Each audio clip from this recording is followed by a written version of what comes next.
So there is a question that was sent to me. I will tend to it later during the meeting.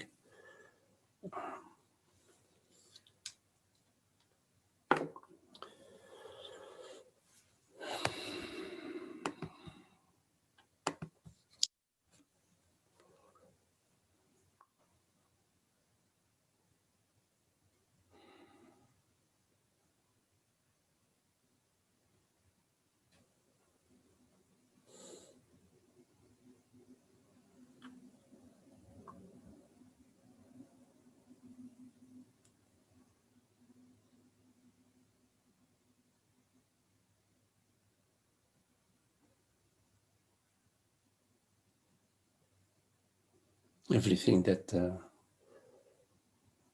appears to you appears in the spaciousness of awareness.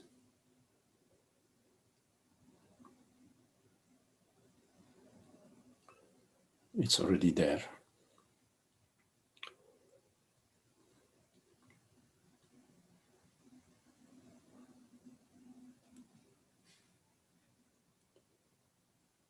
You don't have to do anything to be aware.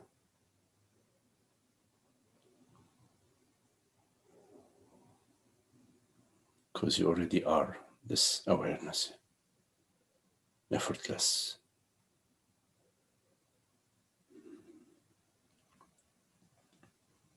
formless, infinite, eternal, magnificent.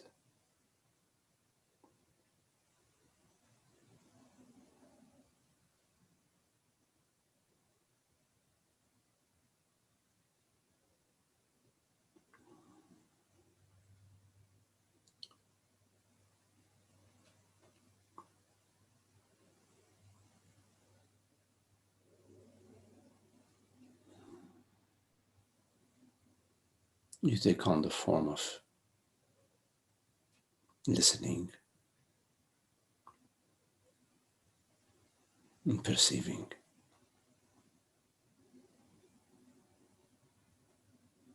breathing,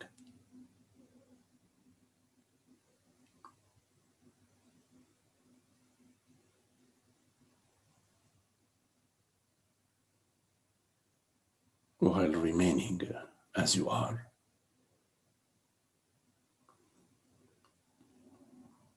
This infinite, transparent, aware presence.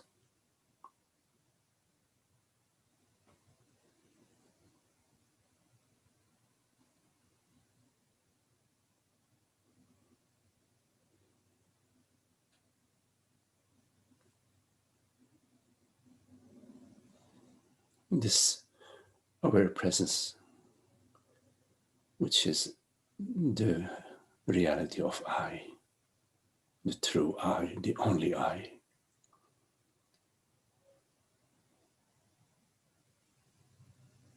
is peace,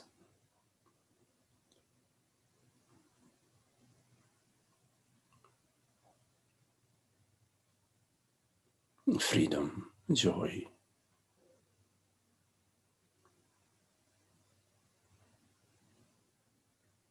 wholeness, love.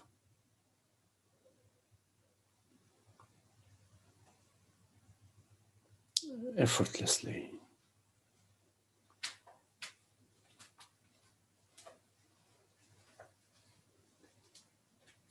It is this wholeness, this seamless presence, this borderless presence that joyfully plays as a manifestation, as a creativity, as enjoyment.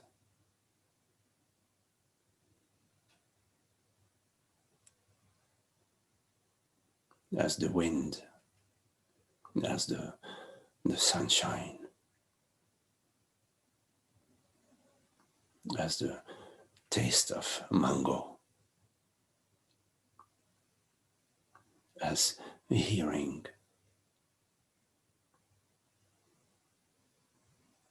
the wonder of manifestation,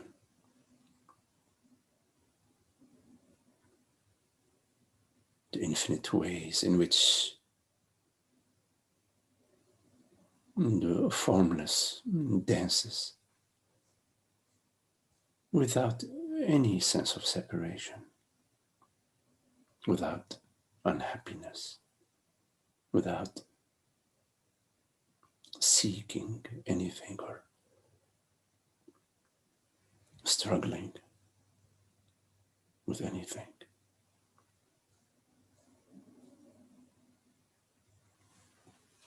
Because everything that you experience is made out of consciousness, your true nature.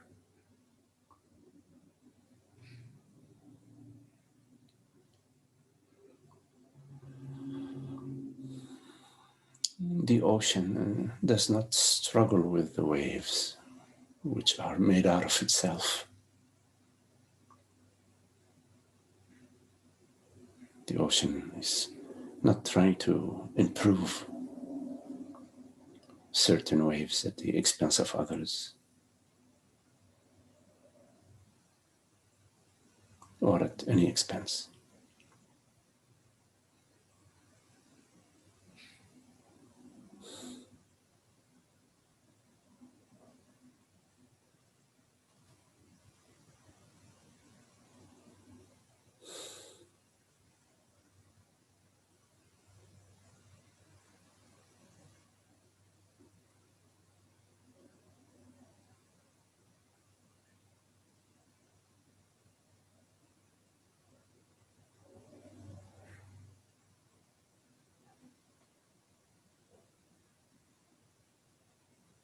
Sometimes we say our true nature is empty.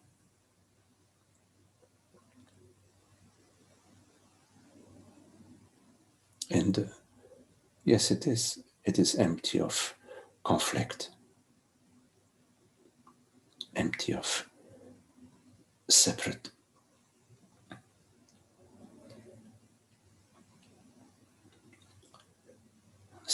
objects. Empty in that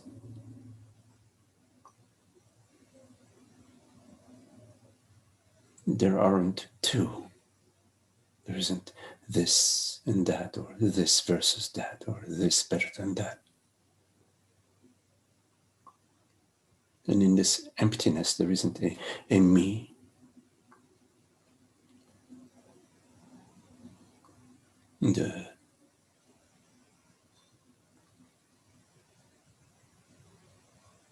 That mind that is full of the impression that I am somebody in space and time. Our true nature is empty of that.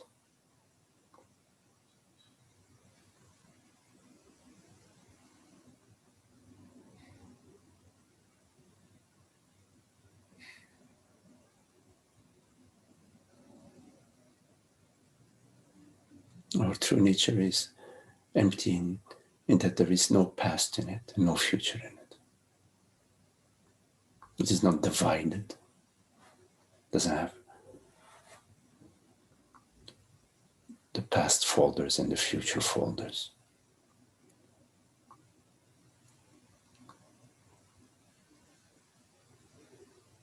Look at your experience right now.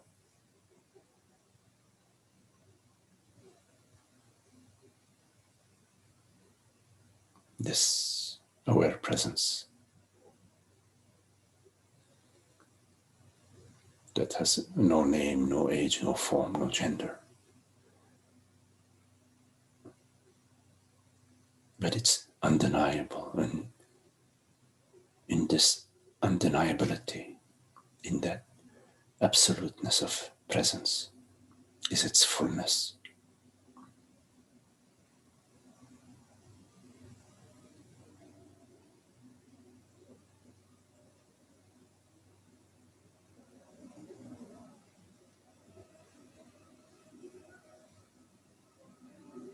an aware, awake emptiness.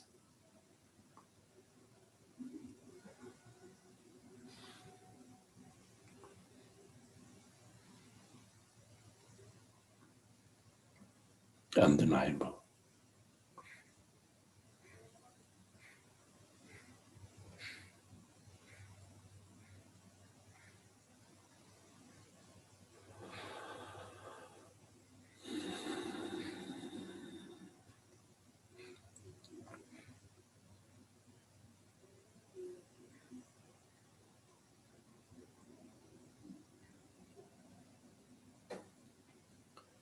In ignorance, meaning in the veiling of our true nature,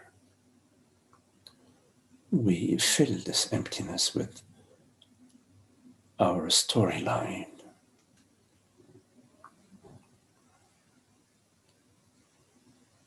our belief that this emptiness has a me and a separate subject and a world out there.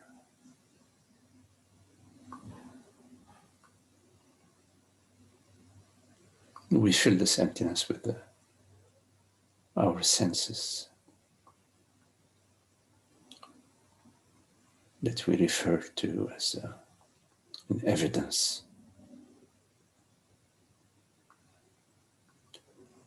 that there is a body which perceives, there is a body which exists, that I am this body-mind.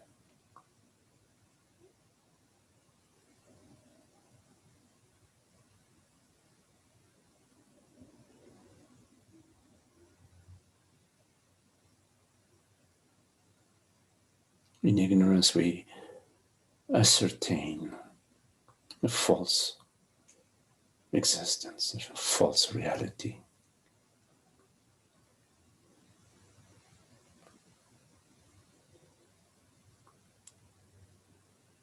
The reality of that which is transient, which is impermanent.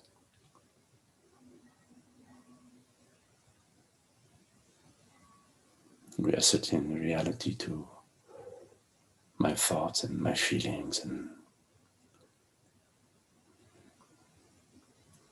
my bank account and the oak tree in the yard, separate objective reality.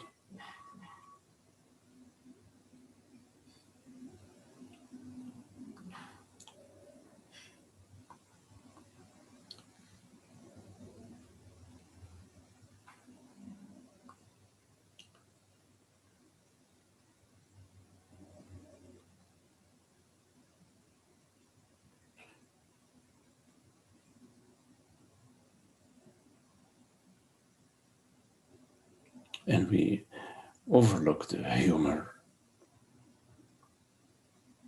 We overlook the sense of play.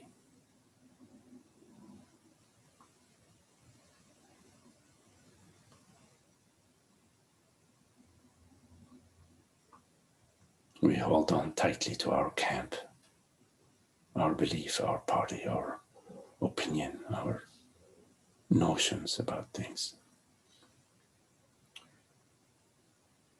We draw a line and we park ourselves on one side and park the other on the other side.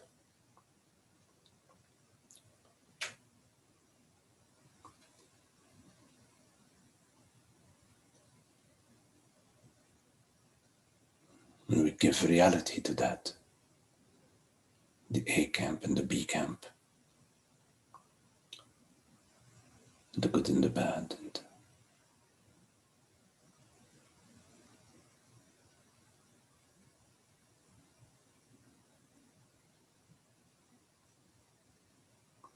then we struggle to improve our lot, to improve the A camp. My children, my family, my body, my image.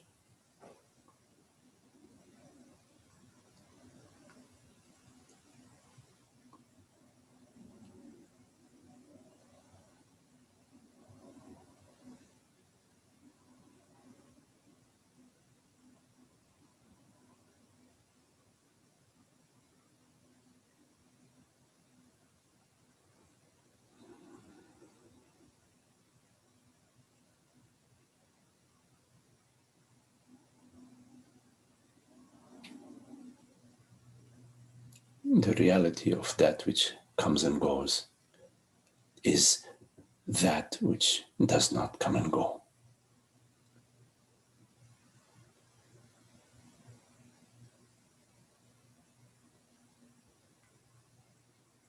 There is no independent reality to that which comes and goes.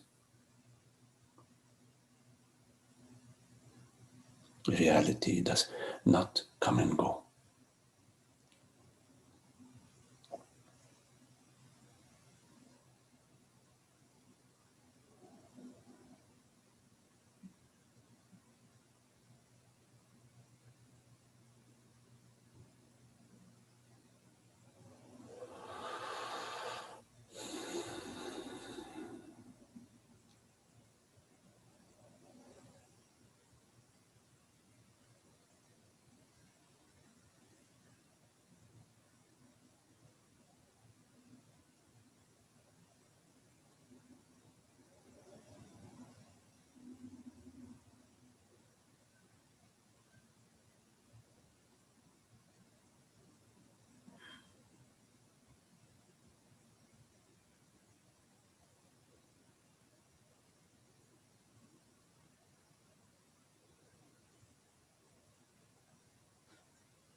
Okay, so if you have any questions, please make sure you unmute yourself, and you're welcome to turn on your video. So any questions?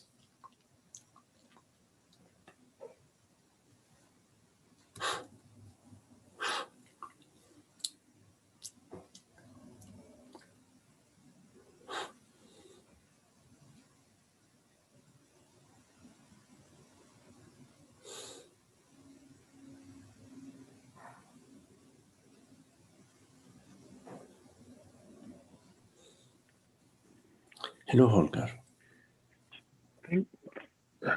Gosh, I don't even know how to speak. Thank you, Magdi, for bringing me back home. I had the feeling I was miles away from my own heart, even though there was nothing bad going on. I mean, it was just, I don't even know what I want to say. I just want to say thank you. And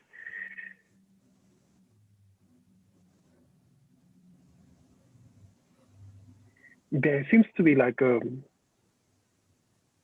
no, I just say thank you. That's good enough, because all the rest is just story and confusion. And thank you is good enough for right now. Thank you.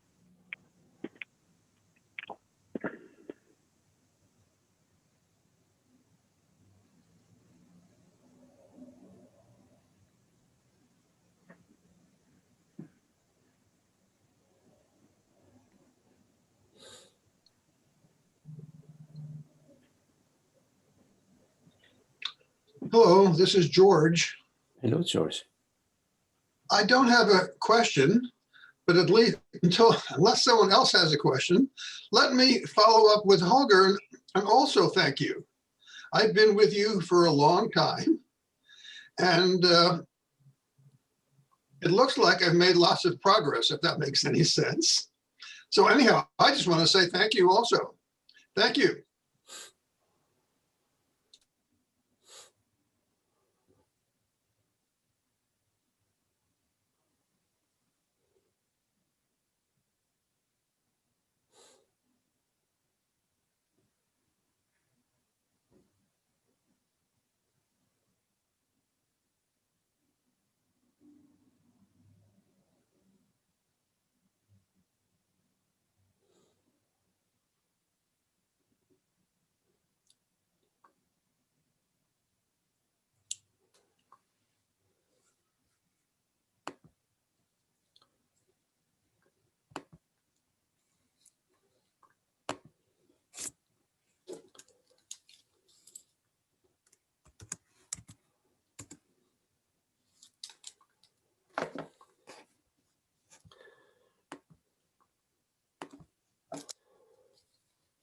So if I could then take a look at the question. Actually, there are two questions, but I'll start with this one.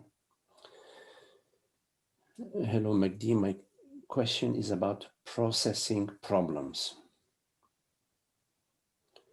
I have attempted to deal with a difficult situation by forgiving, releasing, and trying to send love to that person.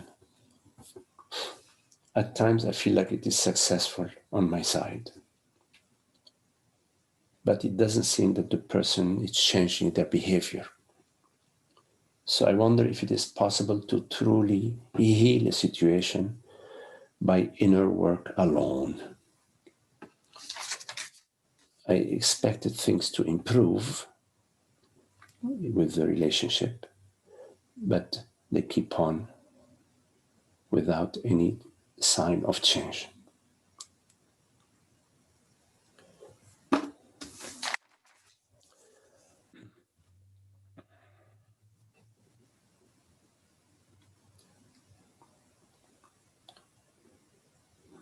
That's a very good question.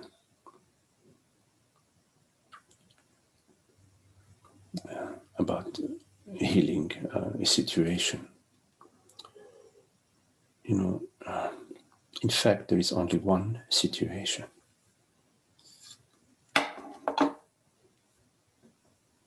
Which is the belief in separation and the sense of separation, the belief that I am a separate self, that I am this historical person, this person living in time and space. That's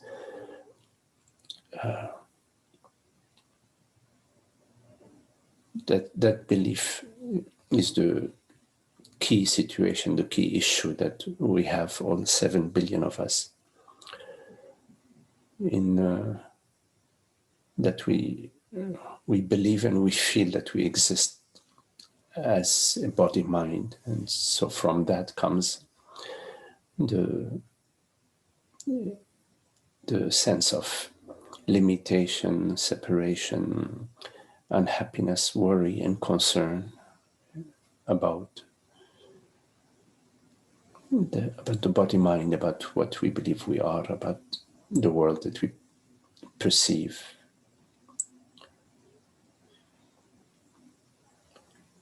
So yes, that's the key issue. Now in relationship, of course, we work on the front of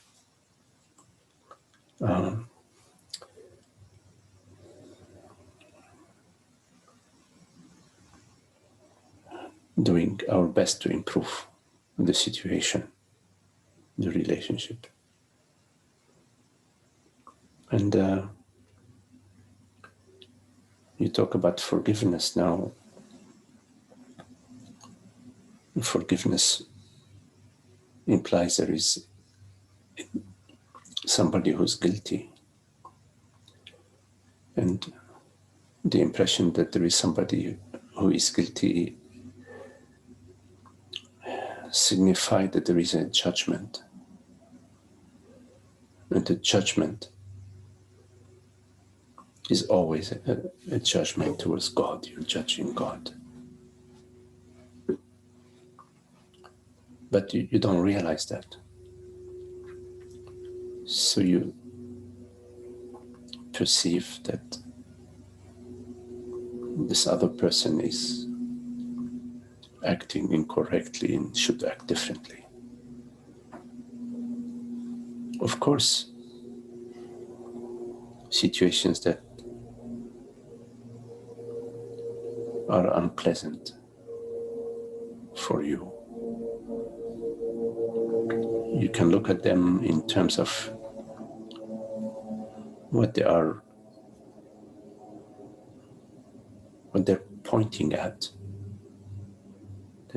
They may be helpful situations that may be pointing out to some aspects of yourself that you don't see. So there is a possibility for you to work with that situation as an exercise to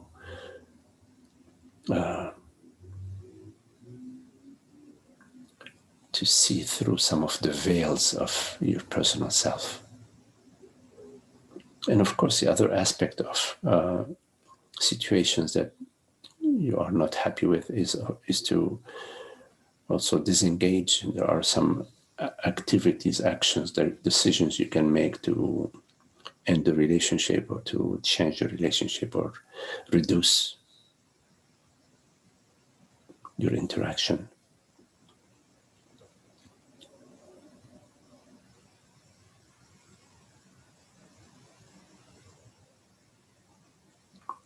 And we never know how we impact the other. Of course, we may wish for the relationship to be happy, to be smooth, to be loving.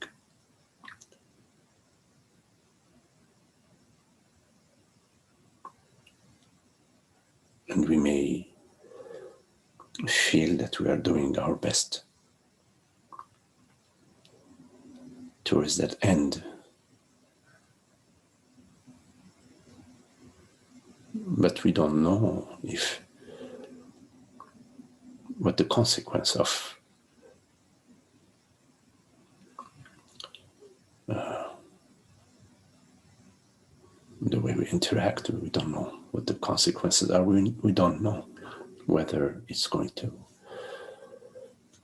alter the relationship in a better way, in a smoother way, in a more harmonious way, or end it or exacerbate it.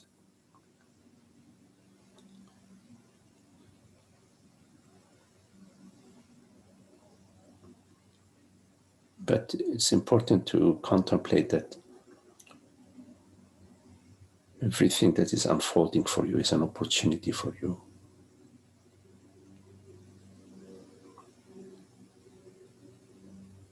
to tap into that aspect of yourself, the reality of yourself, which is love, which is not personal love, loving the other, no, which is love meaning that it's already whole and complete. That aspect of yourself that is not desiring any change. That aspect of yourself which is peace, which is undisturbable.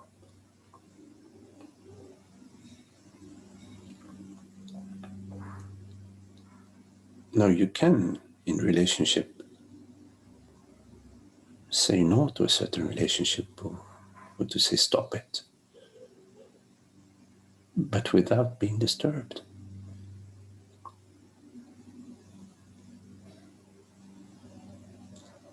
You perceive a certain situation, you feel a certain situation, you sense something within yourself. The question, is it possible to say, hey, no, I'm not on board with that, but without feeling that your personhood has been transgressed?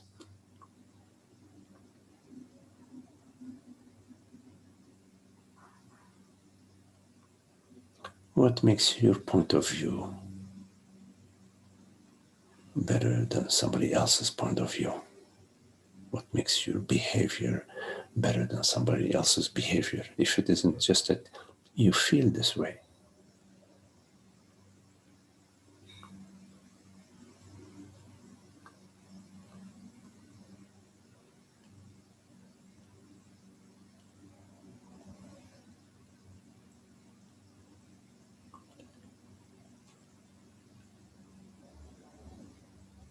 The deepest impact we have in relationship is when we are at peace, and when we are coming from this place of presence. We can share, we can say, hey, I don't see it this way, I see it that way, etc. But internally, when you are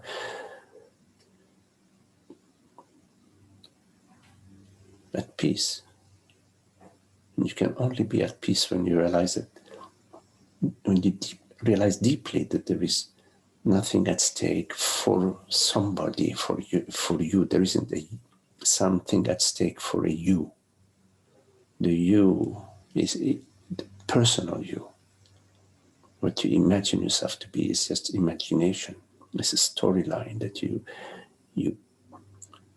repeat to yourself, and you feel it. You keep feeling it, and you are on board with the feelings. That yes, you say yes to the feelings. You don't see the feelings as being unimportant. You give them importance. You give that which is illusory importance.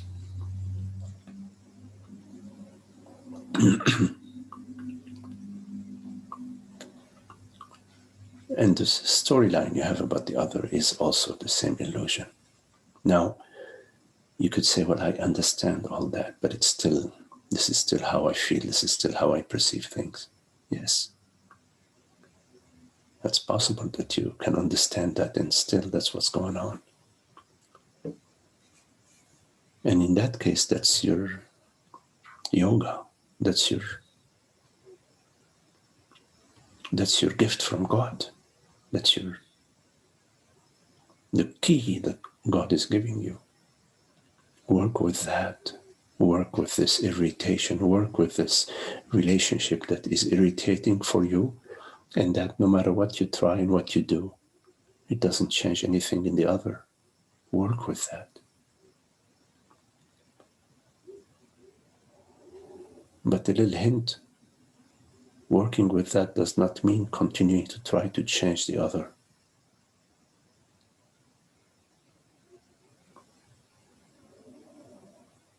There is more to it than that.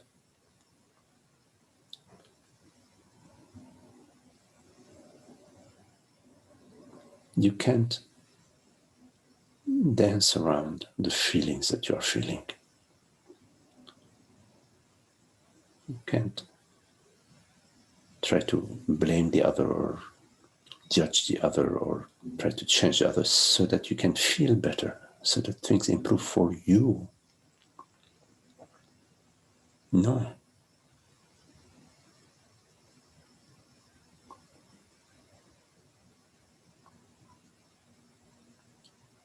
How about just being still, being unmoving, no motion vis-a-vis your own feelings. Feel them.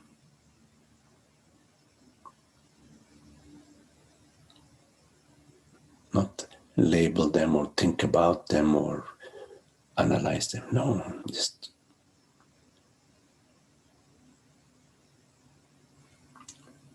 feel it. And the image is an image. Because what gets hurt is always some sort of image that you have of yourself. It's never yourself as consciousness. That doesn't get hurt. Images that you somehow, they are dear to you. You feel that they're important. You defend them. You have ideas about yourself, about your tribe, about your body, about your mind, about your family, about your partner. You have ideas, and they're all images that they are very dear to you. You hold on to them, you defend them,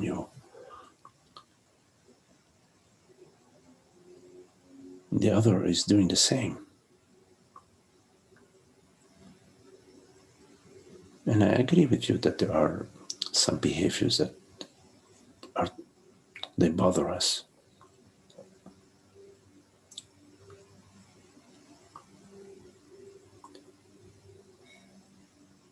And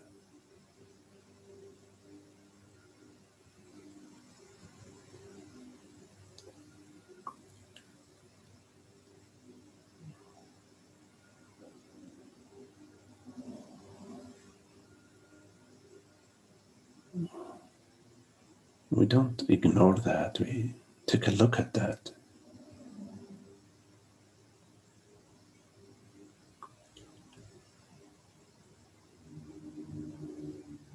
And yes, we do take a look at that within ourselves. What is it that's being bothered? What is it?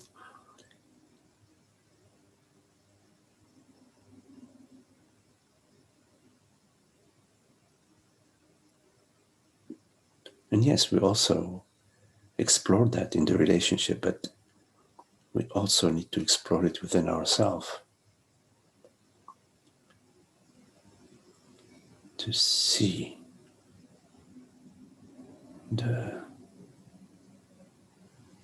these positions we have about ourselves, about the other, about our family. Because these positions is what the me is. They're dead, they're past positions. There is no life in the past, in your ideas, in your notions, in your beliefs. There's only reality in awareness.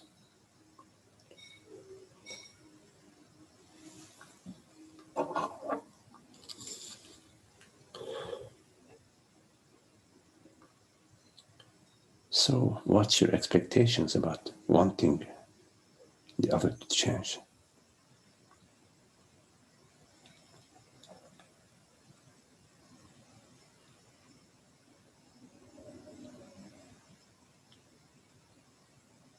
because the reality of the other is your reality. The reality that you attribute to the other as different from you, that's false. I know it may seem difficult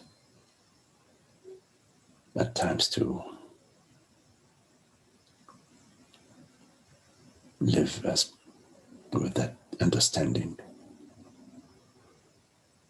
but that's the path. When it presents itself this way for you, then that's your path at that moment.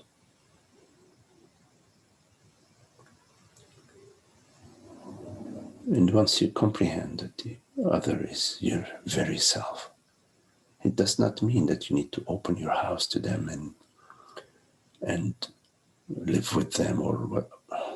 No. Something changes much at a much deeper level than that.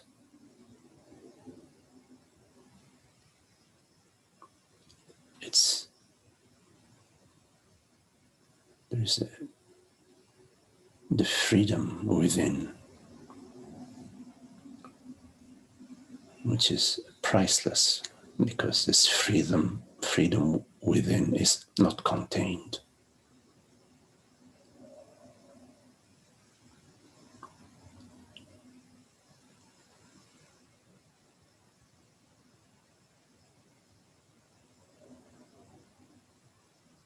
Once you're released from the psychological burden,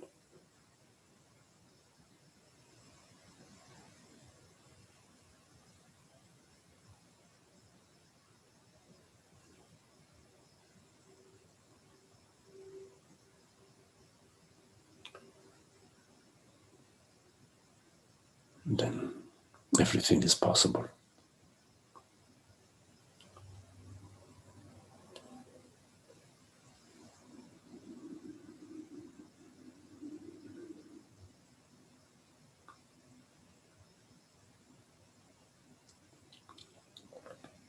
Be careful also about forgiving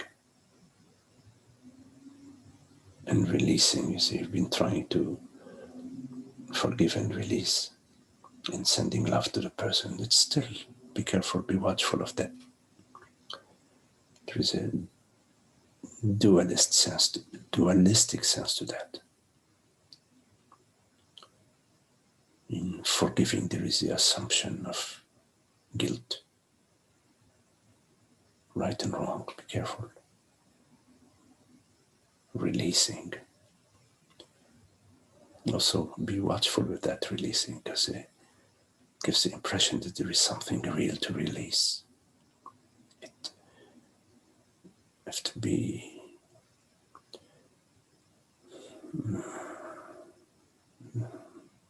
very watchful of these, sending love to the person. Be watchful of that, sending love to the person. That's still me and him, me and her. You can send love to a person. There's no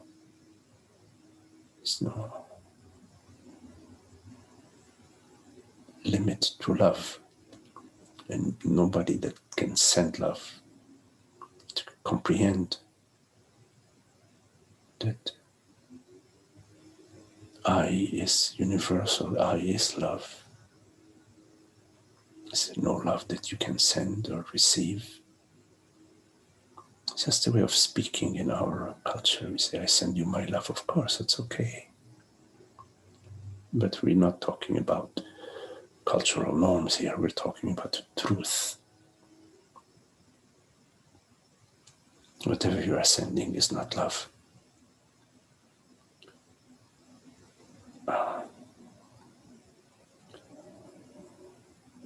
But since you are calling it love, it's okay. Send it, but don't count too much on it.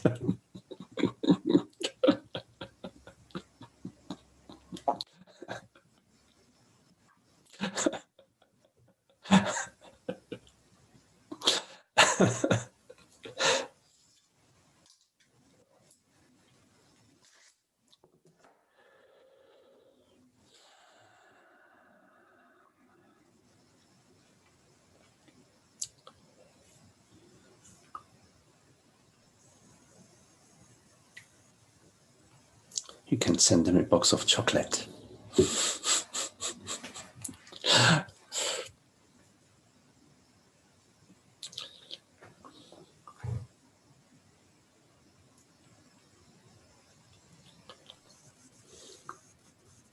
Chocolate cures everything. It's the universal cure, chocolate. Yes. You are That was so beautiful, Magdi. Thank you. in my song. Okay, John. Magdi, Yes. hi. Hello, Zoe. Hello, Zoe. Yes. It's all up my, well, I just wanted to share an experience that I had this week that was just exactly what you were talking about. I was like sitting in kind of a contemplative space, and I had this memory rise up with my ex-husband, and it's one that was so full of charge, you know, just but this time something different happened. It was like I realized I was him. I was him, I was me. And it just dissolved the whole thing. Like you said, there's no blame, there's no, you know, the whole thing of dualism just vanished. It was like, oh, of course.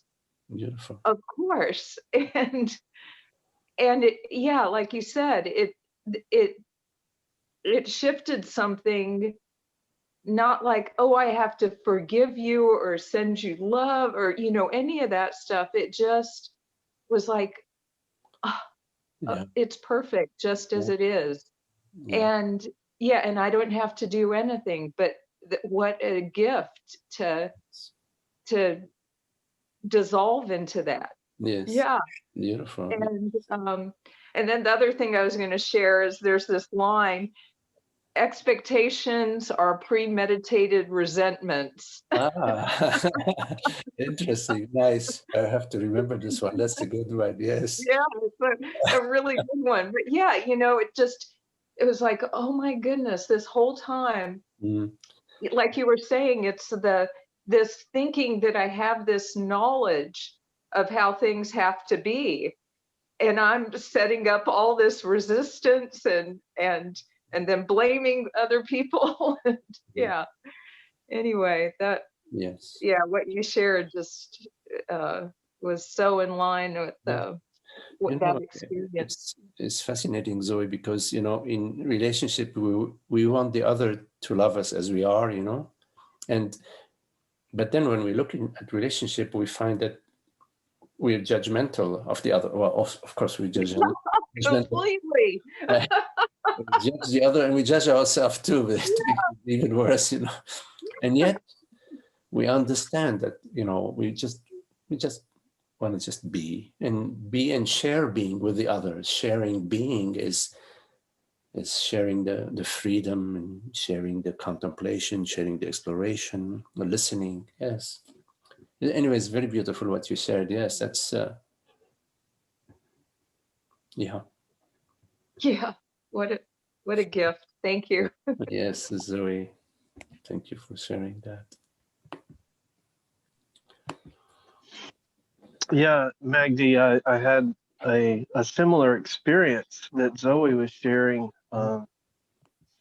and it just made me realize that until I mean, I actually saw that I was that other person, and it was that. It was like, oh, then until I saw that, it felt like there needed to be something done, a forgiveness, right, a surrender, a letting go or something. But once that was seen, it was right, clear right. Yeah, that there was nothing yeah, to be done. yeah. It's beautiful how mysteriously things sometimes, work. And of course, and it's like a blooming, something blooms of its own, it's, and sometimes we were working so hard on, changing myself, changing the other, blah, blah. And in a way, and it just doesn't work. And we're also sort of looking at like, hey, what's the way? What is the way? Is it this way, that way? And then out of left field, there is sort of an insight, it's like, and the whole shebang, the whole structure, which seemed to be so so powerful, so real, so Solid. the feeling so solid, all of that, like amazing. It's like suddenly it's just wow. It's so beautiful. And I didn't do anything to make right, it happen. yeah. But we have an interest, you see, because we're interested. And we all do. All humanity is interested in happiness, in peace, in love, in beauty. And I remember, I think I shared it a few times. I had many issues, years ago with a certain identification. It was because, I grew up in Lebanon. There was a whole Palestinian issue. I was very identified, and I struggled a lot with that. And, I couldn't kick it, and I tried to find a way to free myself, because I was unhappy and I was looking for what is the solution. I was activist. I was out there. I had to actually be careful at some time, because I was being filmed and stuff, and so some people told me be careful, because.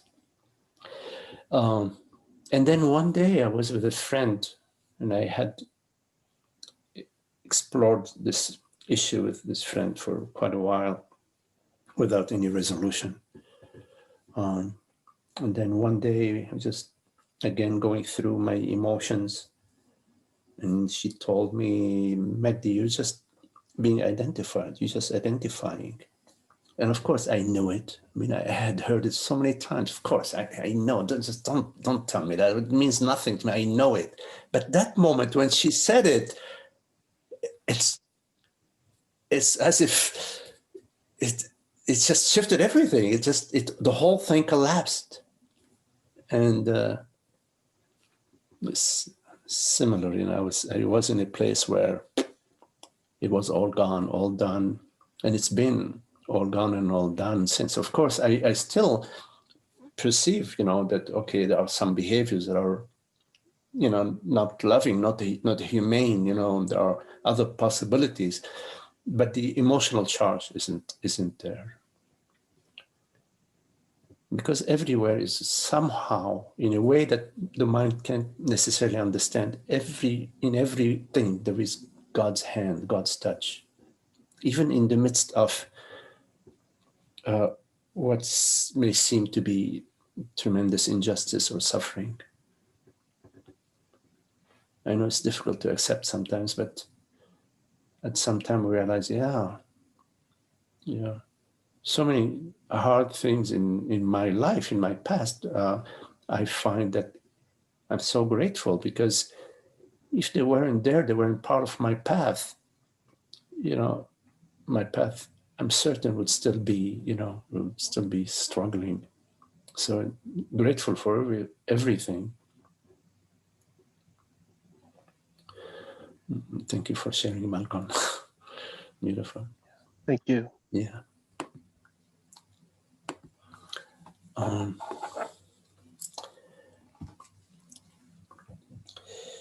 There was question that was sent to me, and I couldn't print it, but let me see if I could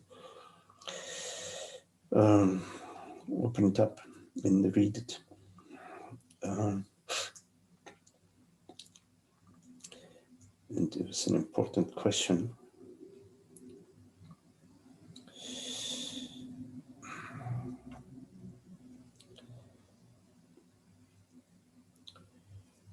If I can find it.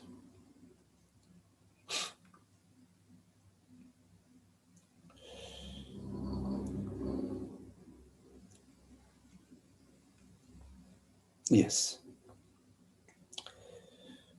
Okay, so this is a question from Garrett. So reading the question, upon the realization that what I essentially am is that which knows and is aware of all experience, it seems like I have identified with the observer or the witnesser of experience. As the witnesser, I have started to feel totally disconnected and unattached to my experience. On the surface, this doesn't seem much of a problem. However, in seeing myself as the witnesser, I have recently began to allow the thoughts that arise to dictate my action, irrespective of the content.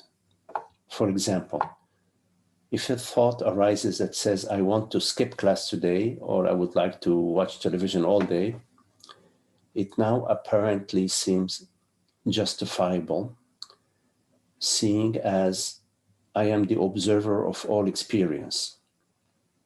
Furthermore, the mind creates a convincing dialogue hinged on the non-dual reasoning. There is no doer. This is a spontaneous occurrence. Don't resist it. I am obviously very conflicted about this. It seems that this behavior is certainly not in line with the truth that Advaita is pointing to. Do you have any practical advice?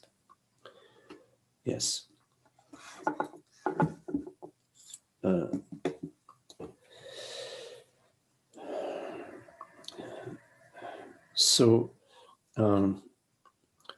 It is important to understand that the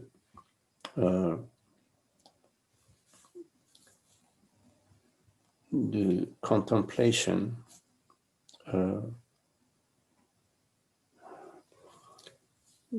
if it leads to I am consciousness, I am not a separate self, and it doesn't matter what I do.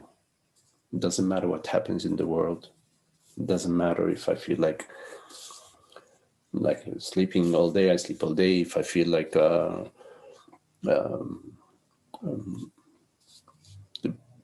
taking my neighbor's car for a ride, I lock my car, so don't mess. Anything, I can do anything. It doesn't matter. Okay, that's not correct. It's not correct. It matters. First, you need to understand that there is no separation between consciousness and anything. In other words, to say, okay, everything is consciousness and the world doesn't matter, whichever way I act in the world doesn't matter. There is a certain way of behaving in the world that works better. And if you adopt the belief or the feeling or the conclusion that what you do in the world doesn't matter, has no consequence, you would live to regret it. This understanding that you have, that you are consciousness, and that the world, the body and the mind don't matter, you can do anything you want, is not the full understanding. There is still a you in that understanding. There is the understanding that I am consciousness, but there is still a sense of separation in that I am consciousness. So there is still a personal aspect to your understanding. Your understanding that I am consciousness has a little fine print in it. And the fine print is that I am a separate consciousness. I am a personal consciousness. And whatever thoughts arise to me, I can follow them. They don't matter. If it says, jump over the bridge, I can jump over the bridge. If it says, take my neighbor's car, I can take my neighbor's car. No.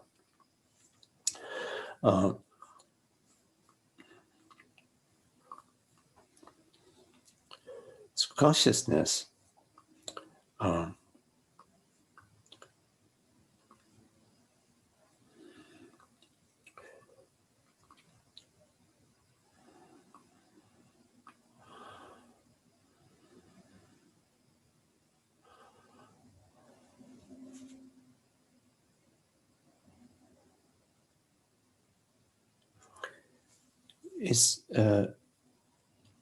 is harmony. There is harmony in consciousness. There is a sweet touch. There is a certain smooth way in which consciousness is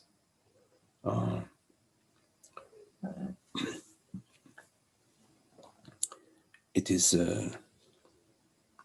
there is a sweetness, there is an ease, so and it lives itself that way. So it doesn't live itself according to whatever thoughts arises to it.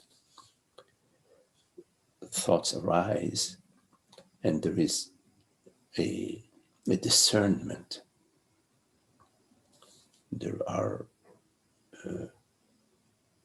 choices that are made, and the choice is the choice that is the smoothest, the easiest. So you have to make that discernment. You have to make choices within your experience that are in line with consciousness. Consciousness being the peace, being the ease of being the understanding. So if the thought arises to you, well, I'm going to sleep all day today, I'm not going to go to school, for example, there are consequences to that. The consequences may be upsetting. They may be upsetting to you, or maybe not. They may be upsetting to other people. Who knows? Maybe your partner or children, I don't know, whatever the situation is. Or they may not be upsetting. And if they're not upsetting, then it's fine, because you could sleep all day if you want to. If you don't have to earn a living and you are independently wealthy, you can sleep 7 days a week. And if you are free to do so, and if the consequences are, you're happy with them, that's fine. Now, I would assume that if you sleep 7 days a week, that something is going to happen to your body. Your body is going to start to atrophy, because human bodies, they move, they operate better in action. There's a balance between the resting and activity. So there are consequences to the choices that you make. And if the consequences of the choices that you make lead to a certain unhappiness, within yourself or within others that you are in relationship with, then I would say that that's not the way to go. So the understanding that you have achieved up to now, that nothing matters, is a good understanding. Now, the next understanding is that everything matters. So first, there is, in ignorance, I matter, and everything that I cherish matters to me. And then when you start to meditate, you realize that I am consciousness. And so I am not the separate self, I am consciousness, and nothing really matters. Yes, that's true. Nothing really matters. But for consciousness, what matters? Nothing. But then the next thing you need to comprehend is that everything matters. Why does everything matter? Because everything is consciousness. So consciousness matters to itself. So you need to take a look at that there is still a sense of separation between consciousness and its creativity. Everything that is creation of consciousness, and it matters. And part of the creation of consciousness is choice. There are many ideas, many situations that arise to you. You meet different people that interact with you in different ways, that have their own likes and dislikes, their own ways, their own judgments, their own way of relating. So there are it's dynamic in the world. Things are dynamic, and so there are choices that you make.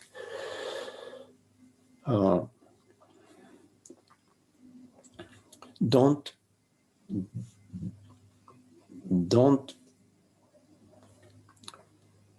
park yourself in that. Don't build your home in that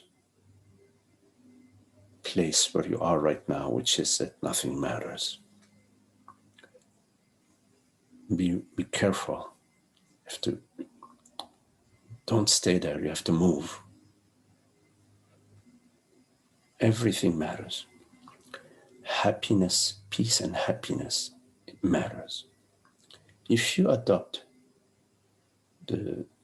if you stay with nothing matters, then you are compromising happiness. Happiness matters.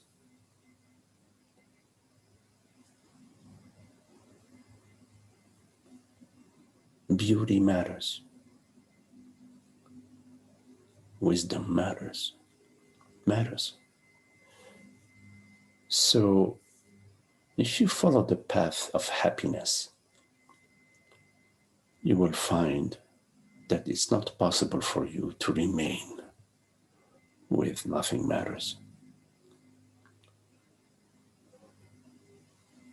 And if nothing matters, then consciousness doesn't matter. And who is saying that? Who is saying nothing matters? Obviously, consciousness isn't saying nothing matters, because consciousness doesn't experience anything. Consciousness is everything. It's not in this matters and that doesn't matter. Consciousness doesn't say this matters and that doesn't matter. So whatever is saying, what I do doesn't matter or the world doesn't matter, that cannot be consciousness. It has to be some belief or a certain temporary place that you have reached, still in your journey towards consciousness, towards a complete understanding.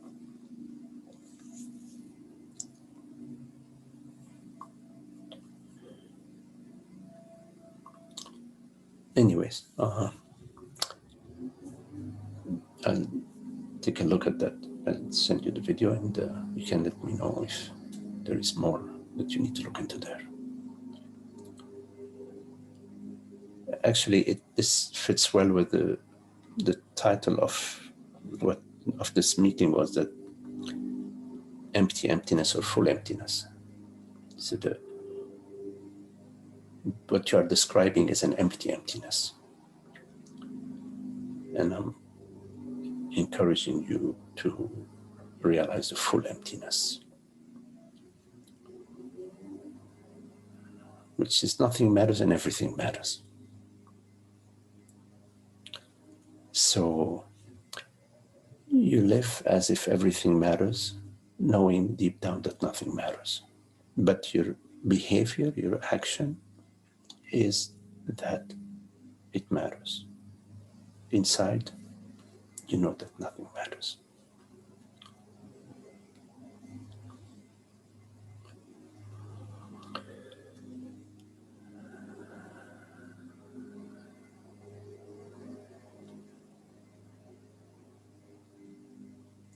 Any questions?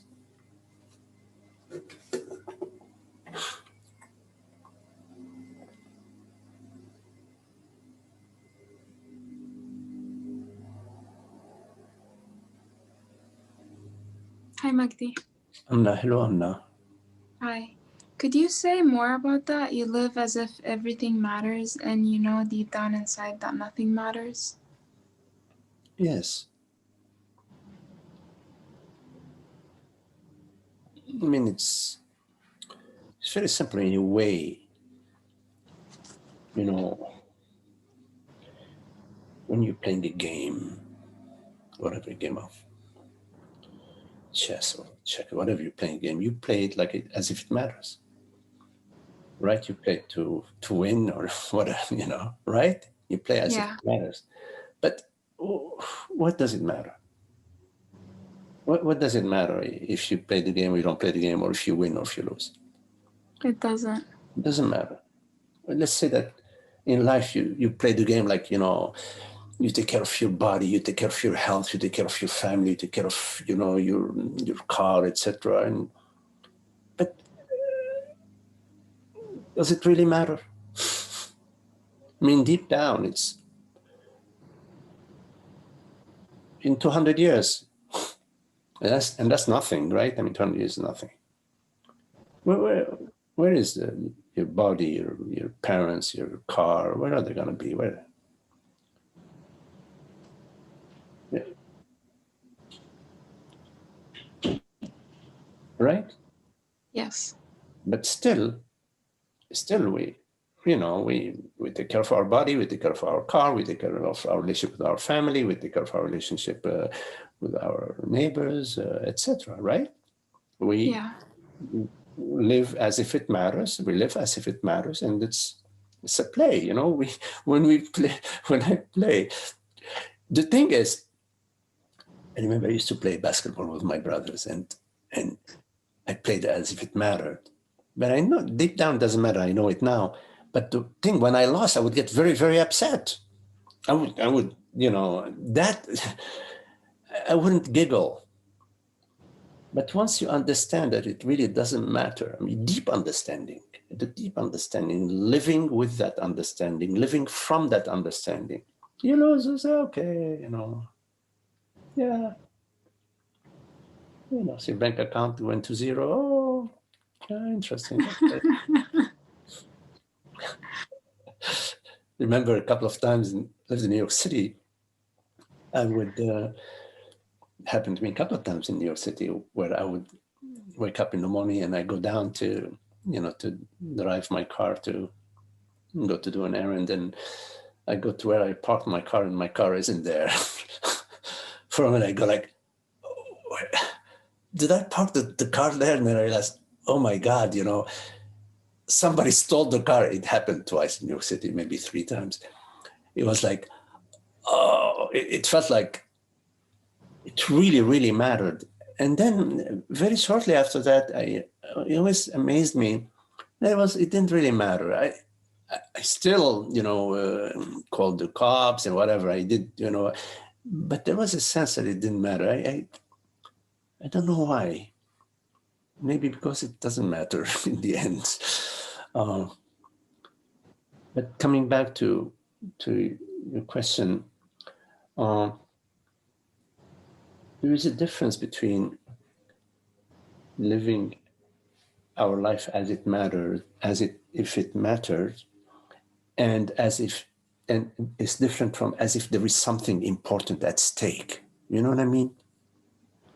Yeah. That there is some important at stake for me, that my happiness or my happiness depends on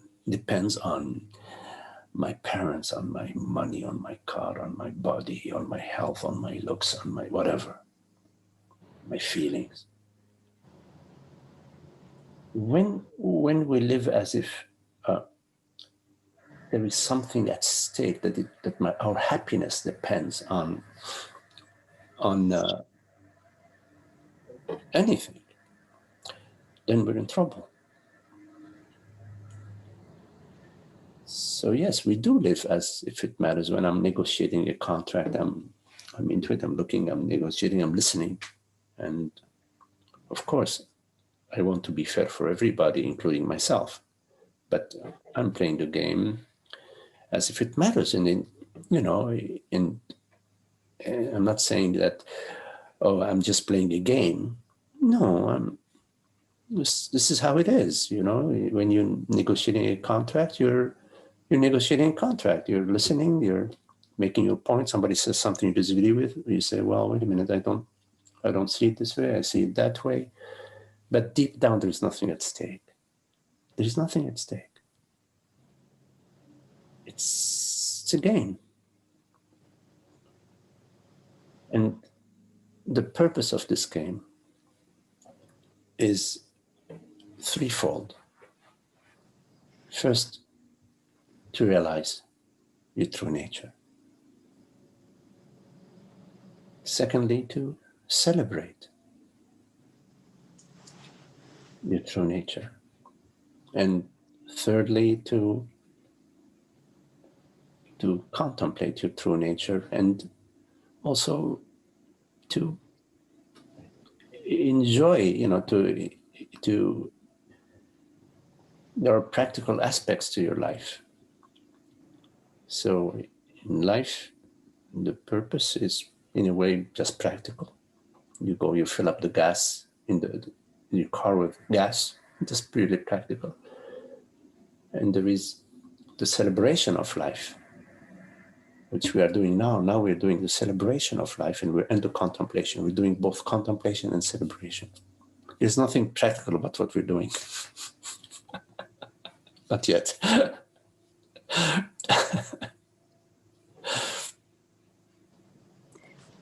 And then in the first question, you said, I don't remember exactly what you said, but it's like to just allow the emotions and not to dwell on them, but to allow them.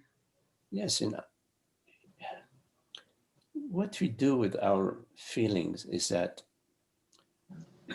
we try to fix them. We try to fix our feelings, which is very different from simply witnessing your feelings, and not just witnessing them, but being.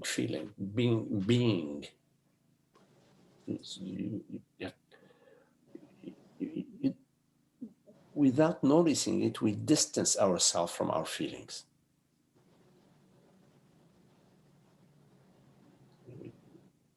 We feel our feelings at a distance.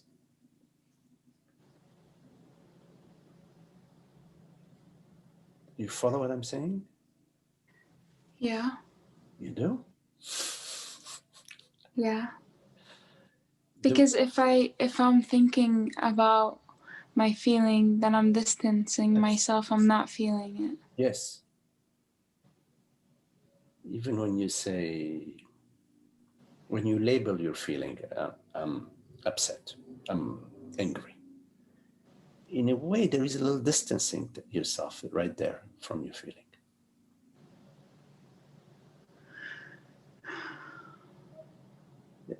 and we distance ourselves from our feeling by judgment.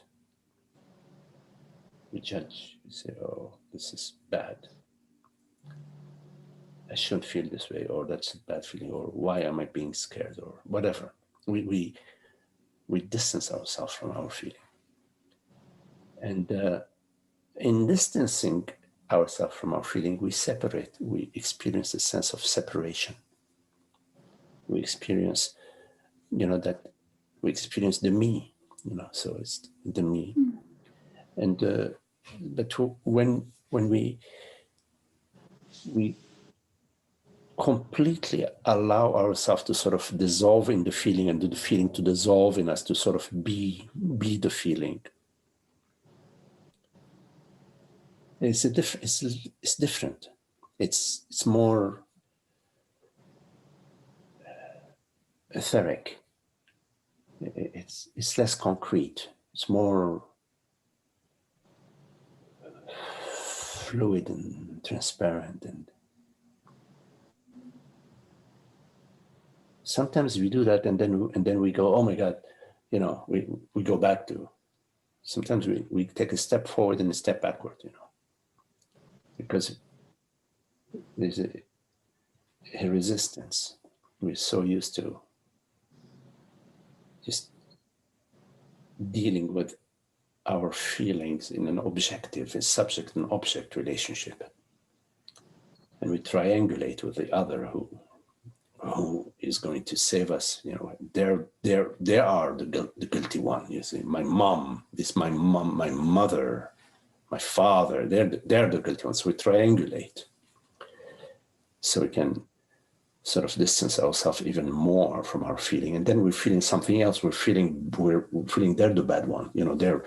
We're feeling better, that it's not my fault, but it's them. Now we're feeling something about them, you see. And then we're feeling guilty because we're blaming them. Anyways, it gets a little bit messy. So I'm very good at doing that. Well,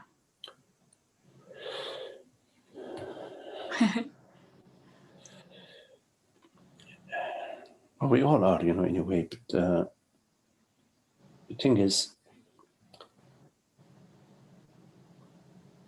whenever we objectify something, we are objectifying ourselves, the subject and the object. And so the sense of separation is maintained. We maintain a sense of separation. Objectifying meaning like labeling? Like what? What was that? Well, meaning I what? don't know what you mean by objectifying. Is it like labeling? Yeah, for example, labeling, yes. Yes. So there is something that you don't want. It's an object, subtle or gross object. You don't want fear, you don't want anger, you don't want depression, whatever. You objectify via concept, the mental, via mentation. So you label, you objectify, you separate yourself from your feeling. So you say, well, I am feeling that. So there is I and that. I am feeling this. And yesterday it's getting worse. And yesterday, so now this is now even a darker this. Yesterday it was pink. Today is purple. And I'm feeling this. There is an object and a subject. So there is a sense of separation. If it's a beautiful rose, I feel good. If it's something that is going to bite me, I don't feel good. So we are in pleasure and pain. That has nothing to do with happiness. That has nothing to do with peace, the peace of being. So rather than objectify your feeling, de-objectify it. Don't label it. Don't just be. Simply be silent, be still, be present, be not knowing.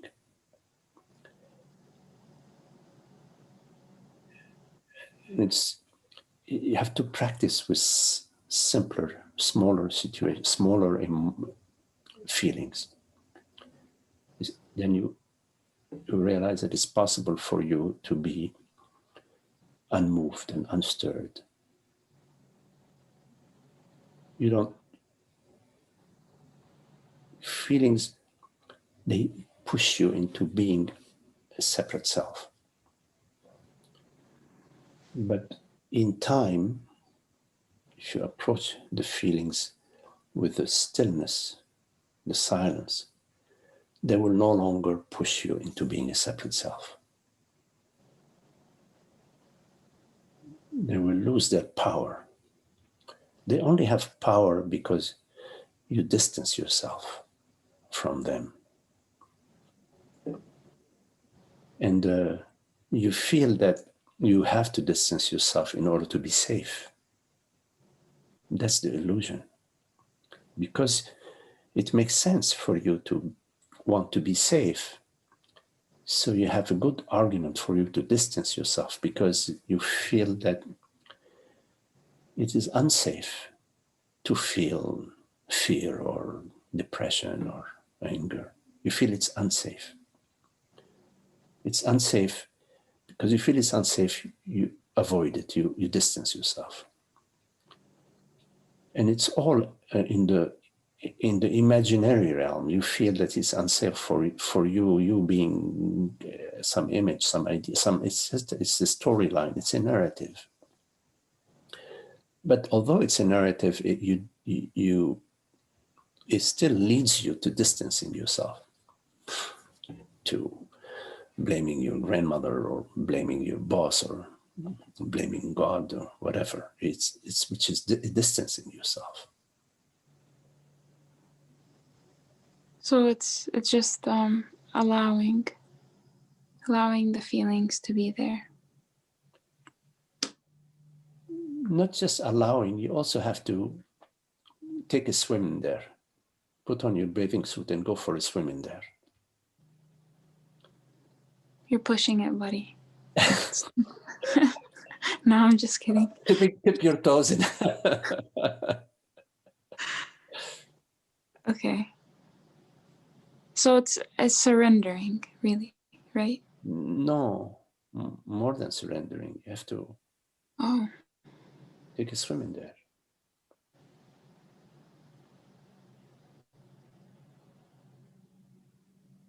Enjoy the stillness. There's nothing at stake. There is nothing at stake. Never, ever.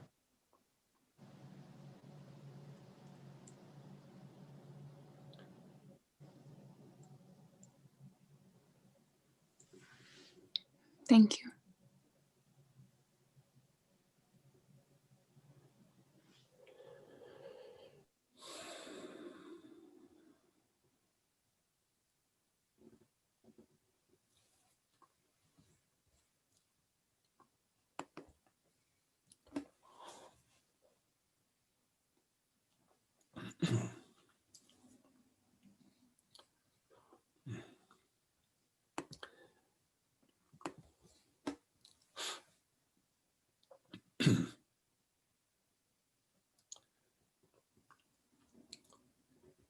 Okay.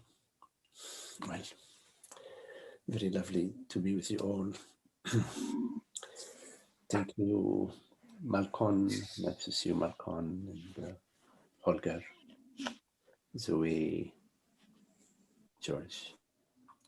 Hello, Jeff, Gisela, Holly, Amna, and John. Thank you, Martin. Okay. Thank you, Maggie.